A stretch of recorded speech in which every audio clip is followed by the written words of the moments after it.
O mundo dos vikingos é o océano, o mar, os ríos, e esa capacidade de chegar a onde outros povos non eran capaces de chegar, o que explica por que eles se convirten en mediadores entre redes comerciais locais en territorios moi lonxanos. Os vikingos son o pobo que fai circular mercadorías de luxo dende Oriente, dende ese mundo de Bizancio e do Califato Abasí ata o occidente europeo.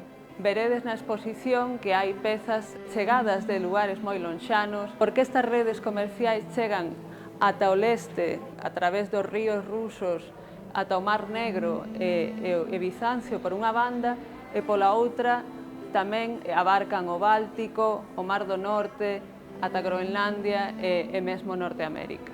Poderíamos pensar que moitas das pezas que se atopan nesta exposición son froito do saqueo, non? Dentro desta imaxe que temos dos vikingos como pobo violento, non?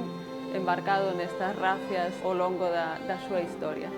Pero en realidade moitos destas pezas, non? Dende doas de colar ata moedas, xollería, tecidos, en realidade son elementos que forman parte dese comercio globalizado creado polos vikingos.